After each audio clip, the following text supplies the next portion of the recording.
Hello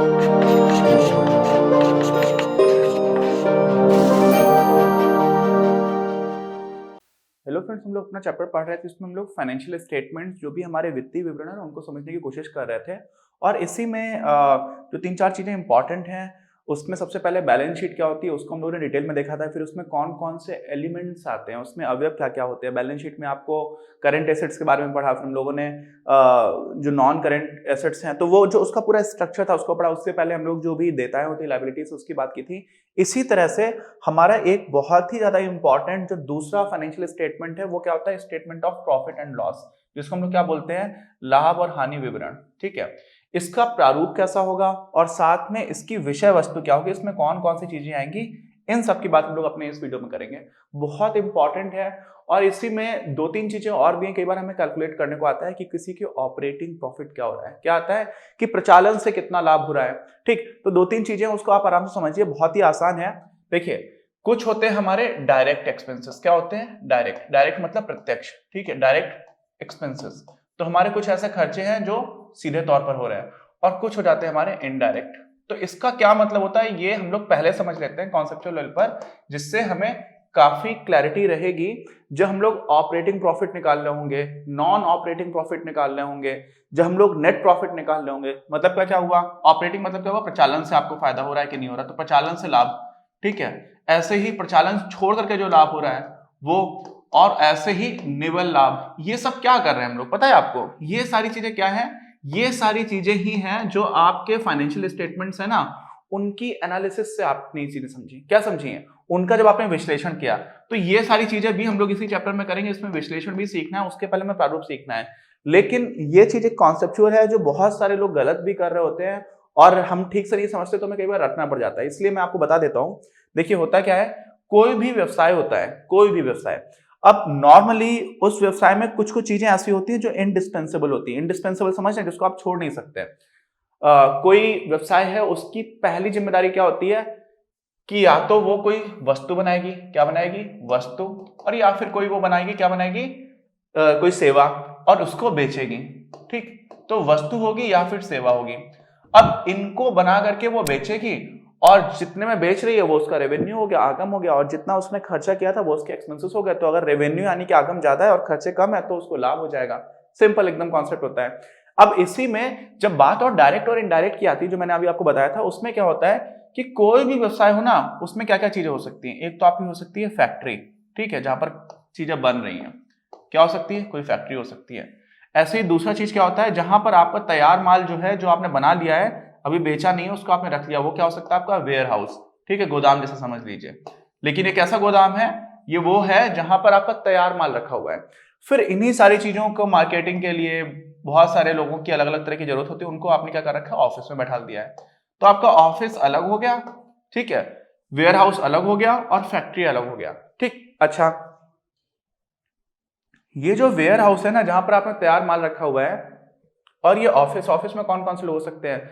marketing वाले हो सकते हैं, अकाउंटिंग के लोग हो सकते हैं, सेल्स देखने वाले लोग हो सकते हैं, स्ट्रैटेजी बनाने के लिए, प्लान बनाने के लोग हो सकते हैं। तो ये सारी चीजें क्या होती है ना, कोई भी व्यवसाय होगा, अगर हम इंडस्ट्री वाले पॉइंट ऑफ व्यू से देखेंगे तो आपकी फैक्ट्री तो होगी ही होगी।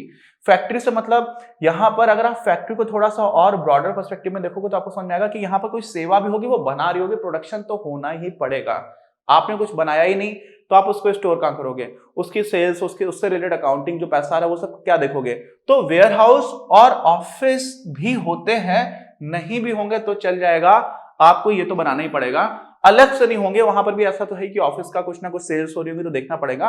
लेकिन आपको क्या समझ में आ रहा है कि फैक्ट्री में जो एकदम सीधी सीधी तौर पर चीज है, जहां पर चीजें बन रही हैं, इसी को हम लोग क्या बोल देते हैं? प्रत्यक्ष हमारे जो व्यय होते हैं, क्या हो जाते हैं? ये डायरेक्ट एक्सपेंसेस हो जाते हैं।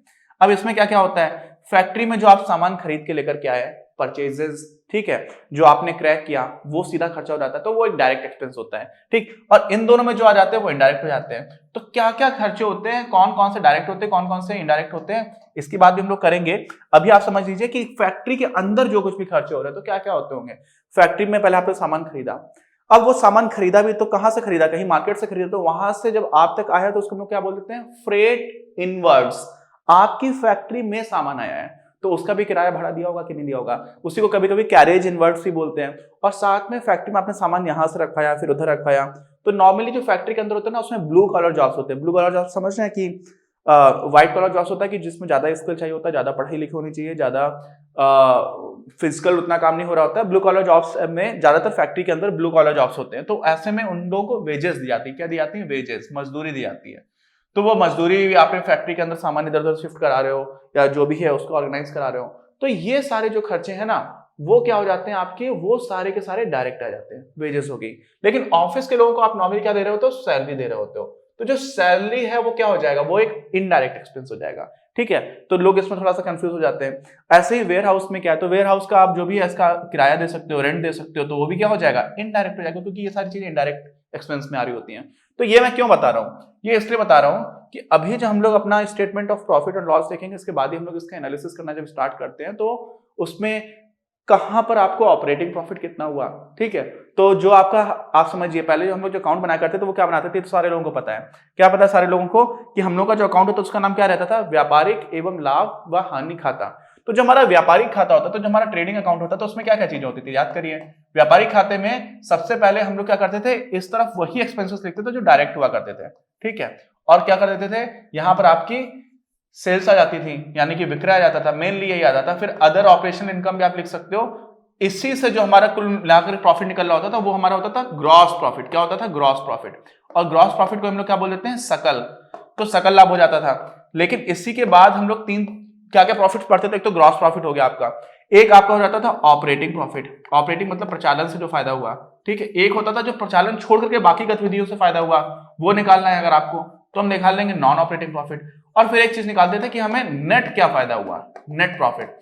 तो ये सारी चीजें आएंगी, कैसे आ रही हैं, इसमें फिर क्या करते हैं, बहुत सारे आप में से बच्चे स्टूडेंट्स रट लेते हैं। बहुत सारी चीजें ऐसी हैं जो आप समझते हुए चलोगे तो रटने की दिक्कत नहीं होगी। और आप कहीं, ऐसा नहीं कि कुछ भी याद नहीं करना पड़ेगा, याद थोड़ा बहुत करना पड़ेगा, लेकिन आपका कॉन्सेप्ट अगर स्ट्रांग है तो आप समझ जाओगे नहीं नहीं ये मैं गलत सोच रहा हूं, आपको समझ में आ जाएगा। ठीक है, अगर आप रट के जाओगे तो आपने गलत सोचा, तो गलत सोचा आपको पता ही नहीं चलेगा। तो ये चीज भी इंपॉर्टेंट है। अब क्या करते हैं, जो हमारा प्रारूप है उसको देखना स्टार्ट करते हैं। तो चलिए, ये हमारा किसका statement of profit and loss. ठीक है, ये सब में ऊपरी रहेगा। ठीक है, स्टेटमेंट ऑफ, यानी कि लाभ और हानि विवरण है, सीधा सीधा profit and loss as on, ऐसे लिख देते हैं और फिर लिख देते हैं ऐसे अंदर। अब ये जो इंग्लिश में मैंने आपको यहाँ पर लिखा हुआ है, इसमें कोई डरने की बात नहीं। अभी मैंने आपको हिंदी में बताई सारी चीजें। ठीक है, ऐसे मैं आपको हिंदी में भी एक्सप्लेन करता चलूंगा, साथ में कुछ इंग्लिश के जो इंपॉर्टेंट टर्म्स हैं वो भी बताता रहूंगा। तो देखिए इसमें होता क्या है, कौन कौन सी चीजें आती हैं पहले में वो समझ लेना है, फिर मैं आपको इसका एक साथ फॉर्मेट भी दिखा देता हूं। तो अभी आप फॉर्मेट देख लीजिए, उसके बाद क्या करते हैं, एक एक चीज कहां कहां पर आ रही है वो समझते रहेंगे, उसका क्या मतलब होता है वो भी समझते रहेंगे। तो देखिए ये हमारा क्या है, फॉर्म और कंटेंट है जो statement of profit and loss है, यानी कि जो हमारा लाभ और हानि विवरण है उसका कैसा प्रारूप होगा, उसमें क्या क्या विषय वस्तु होगी। तो ये सारे टर्म्स होंगे। इसको मैं अभी थोड़ा सा जल्दी से ब्रीफ में एक्सप्लेन करता हूँ। फिर एक तो यहाँ पे घबराने की जरूरत नहीं है, सारे टर्म्स को इंग्लिश में भी आगे वीडियो में इंग्लिश के साथ हिंदी में एक्सप्लेन कर रहा हूँ, तो इसमें कोई भी घबराने की आवश्यकता नहीं है।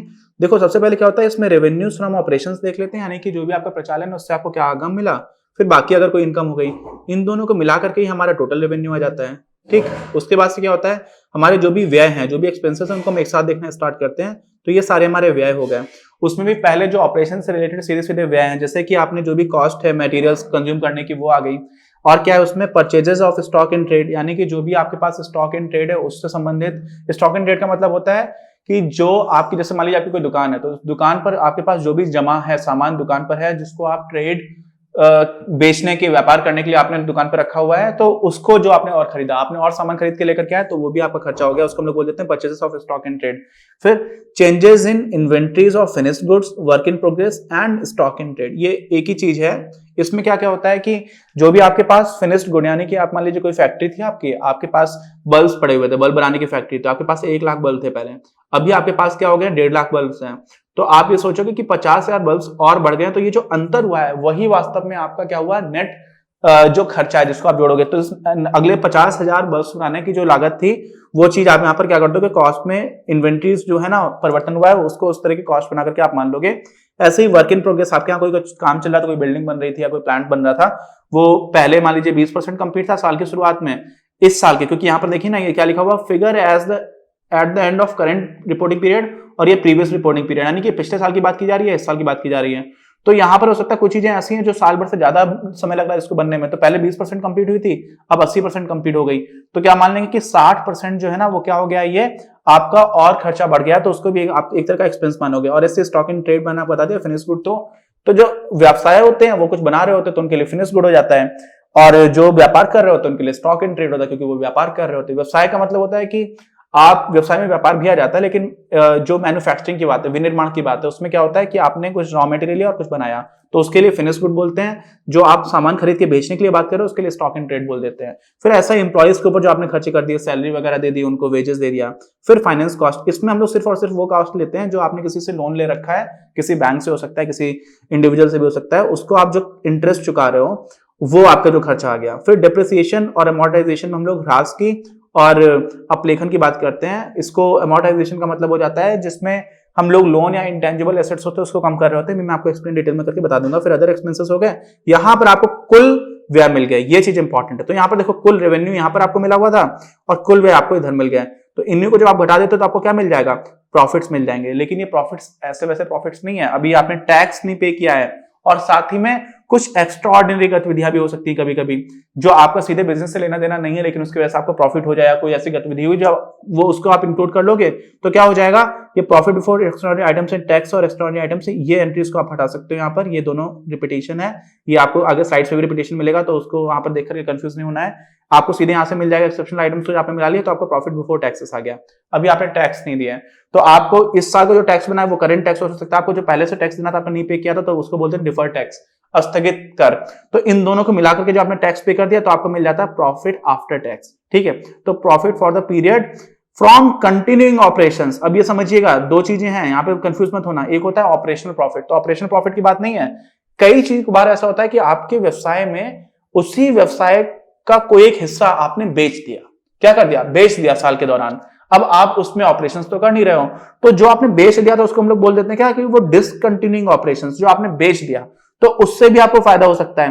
तो आपको एक तो फायदा हुआ कंटिन्यूइंग ऑपरेशन से, जिसकी बात अभी तक हम लोगों ने की, जो आपने बेच दिया उससे भी आपको अगर प्रॉफिट हुआ तो उसको बोलेंगे प्रॉफिट फ्रॉम डिसकंटिन्यूइंग ऑपरेशंस, और उस पर भी आप टैक्स दोगे तो tax expense of discontinuing operations, तो वहां पर क्या हो जाएगा, profit from discontinuing operations after tax. तो जैसे आपको ऊपर मिला था आफ्टर टैक्स जो मिला था प्रॉफिट, ऐसे यहां पर मिल गया। अब आप इन दोनों को जब जोड़ देते हो, ठीक है, तो क्या मिल जाएगा आपको, प्रॉफिट फॉर द पीरियड, तब आपको कुल प्रॉफिट मिल गया। अब उस प्रॉफिट में आप जितने नंबर ऑफ शेयर्स हैं उससे भाग दे देते तो आपको मिल जाता है अर्निंग्स पर शेयर। ये दो तरह से होती है, एक बेसिक एक डायल्यूटेड। बेसिक का मतलब क्या हुआ, मान लीजिए आपके पास 1 लाख रुपए की आपकी अर्निंग हुई और आपके पास 20,000 शेयर्स थे, कितने थे, 20,000, तो आपको 5 रुपए पर शेयर आपकी अर्निंग हो गई। ठीक है, ये आपका निकल करके आ गया ईपीएस बेसिक का। लेकिन डायल्यूटेड में क्या होता है ना, कई बार हमारी कन्वर्टेबल सिक्योरिटीज होती है। कन्वर्टेबल मतलब कुछ ऐसे ऋण पत्र हो सकते हैं जिनको शेयर में परिवर्तित किया जा सकता है भविष्य में, अभी नहीं किया गया है, तो उनको भी काउंट करके जब हम भाग दे देते हैं, मान लीजिए उस हिसाब से हमारे पास 20,000 के 40,000 बन रहा होता कि 40,000 वैसी सिक्योरिटीज को भी मिला लें हम लोग अंशों में, जिसमें जिसका अंशों में परिवर्तन हो सकता है। ठीक है, आगे तो इसलिए हम क्या करेंगे, जब 1 लाख को 40,000 से डिवाइड कर देंगे तो हमारा डायल्यूटेड अर्निंग्स पर शेयर जो हो जाएगा वो 2.5 रुपए के आसपास आ जाएगा, 2.5 ही आ जाएगा वास्तव में। तो इसको हम लोग क्या बोल देंगे, ये डायल्यूटेड हो जाएगी। तो ये सारी चीजें, ये हमारा फॉर्मेट है। अब इसी में ये आपको थोड़ा सा छोटा छोटा दिख रहा है, इसलिए इसको इस तरह से समझ लीजिएगा। ठीक है, जो सारी चीजें मैंने आपको बताई वो यहां पर आपको देखने की आवश्यकता है। सारा जो एक साथ फॉर्मेट दिखाना था इसलिए मैंने आपको थोड़ा सा छोटा स्क्रीन पर दिख रहा था, लेकिन आप ऐसा समझेंगे तो ये सारी चीजें इस तरह से होकर के आई है। इसी को मैं फटाफट एक बार बहुत क्विकली आपको क्विक रिवीजन देता हूं कि जिससे कि आपको फॉर्मेट जो है वो दिमाग में बैठ जाए। यही मेरा काम है कि आपके दिमाग में सारी चीजें ठीक से बैठ जाएं। तो देखिए हो क्या रहा है, सबसे पहले आपको रेवेन्यू दोनों तरह से देखोगे, अदर तरह से आया तो आपका टोटल बन गया टोटल रेवेन्यू। फिर आपने क्या किया, सारे एक्सपेंसेस जोड़ लिए, टोटल एक्सपेंसेस आ गए। इसको जब आपने घटा दिया, किससे किससे घटा दिया, इससे आपने इसको घटा दिया। ठीक, तो तीसरे से चौथे को जो आप घटा रहे हो, ये तीसरा, इससे चौथे को घटाया तो आपको 5वां मिल गया, ये क्या है, प्रॉफिट। लेकिन अभी आपने टैक्स नहीं पे किया है और एक्स्ट्रा ऑर्डिनरी आइटम्स को भी आपने इंक्लूड नहीं किया हुआ है। तो जब आप एक्स्ट्रा ऑर्डिनरी आइटम्स को, एक्सेप्शनल आइटम्स को आप इंक्लूड कर लोगे, ठीक है, तो इसमें दो चीजें हैं, एक एक्सेप्शनल आइटम्स की बात आती है और एक एक्स्ट्रा ऑर्डिनरी आइटम्स की बात आती है। थोड़ा सा डिफरेंस रहता है, लेकिन आप अभी के लिए मान करके चल लो कि आपने एक्सेप्शनल आइटम्स और एक्स्ट्रा ऑर्डिनरी वो एक ही तरह की चीज ही है, तो निकाल दोगे तो क्या हो जाएगा, प्रॉफिट आपको बिफोर टैक्सेस मिल जाएगा। अब बिफोर टैक्सेस में आप टैक्सेस घटा दोगे, करंट हो सकता है, डिफर्ड हो सकता है, तो आपको क्या मिल जाएगा, प्रॉफिट मिल जाएगा। लेकिन ये वो प्रॉफिट है जो आपने ऑपरेशंस जो जारी रखे हैं उनकी वजह से है, जो चीजें बिजनेस आपने बंद कर दिया था उसकी वजह से आपको जो प्रॉफिट मिले थे वो क्या हुआ था, प्रॉफिट फ्रॉम डिसकंटिन्यूइंग ऑपरेशंस। ठीक है, जो आपने बंद कर दिया बिजनेस, जो आप अब नहीं यूज कर रहे हो, लेकिन आपने जो उससे जो प्रॉफिट हुआ था फिर उसके ऊपर भी आपको टैक्स देना पड़ेगा। तो आपने जब उस पर भी टैक्स दे दिया डिसकंटिन्यूइंग ऑपरेशन से, तो आपको प्रॉफिट मिल गया डिसकंटिन्यूइंग ऑपरेशन से आफ्टर टैक्स। अब आपको ये वाला जो प्रॉफिट है ये, ठीक है, 14th, और साथ में जो आपको 11वें पे प्रॉफिट हुआ था, profit for the period from continuing operations, इन दोनों को आपने जोड़ दिया। जब इन दोनों को जोड़ दिया, इसमें आपने नंबर ऑफ शेयर से डिवाइड किया, तो आपको अर्निंग्स पर शेयर मिल जाएगा। और ये दो तरह का हो सकता है, बेसिक और डायल्यूटेड। यानी बेसिक मतलब साधारण तौर पर जो होना चाहिए, और आपने तनुकृत कर दिया उसके बाद। तो इसको देख लेंगे। अब हम लोग सारी चीजें हम लोगों ने अभी यहाँ पर की हैं, इसी को एक करके अच्छे से डिटेल में समझते हैं। इस वीडियो के प्रायोजक हैं आप, और अगर आप ऐसे ही और वीडियोस बनाने में हमारी मदद करना चाहते हैं तो पैट्रियन पर जाकर या फिर स्क्रीन पर दिए गए QR कोड को स्कैन कर अपना योगदान जरूर दें।